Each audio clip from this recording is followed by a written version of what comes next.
मित्रांनो, दोघं नवरा बायकोचं एक छोटंसं भांडण झालेलं असते. नवरा कामावून घरी येते आणि बायकोला म्हणते जेवायला दे. तेवढ्यात बायकोचा राग काही शांत होत नाही, ती त्याला जेवायला देत नाही, काही नाही. तो नवरा तसाच झोपी जातो. झोपी गेल्यानंतर सकाळी उठतं. सकाळी उठल्यानंतर त्याला कामाला जायचं असते.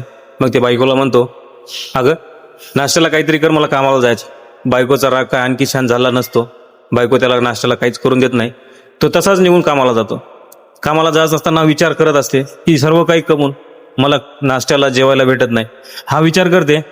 मग वाटेमध्ये त्याचा एका गाडीने ॲक्सिडेंट होतो. ॲक्सिडेंट झाला की लगेच त्याची जागेवरच मृत्यू होते.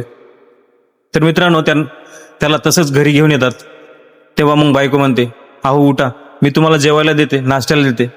तर मित्रांनो, मला तुम्हाला एवढंच सांगायचं आहे, जेव्हा व्यक्ती असते ना तेव्हा त्याची कदर करायला शिका. एकदा जर व्यक्ती गेला ना तर तो पुन्हा येत नाही.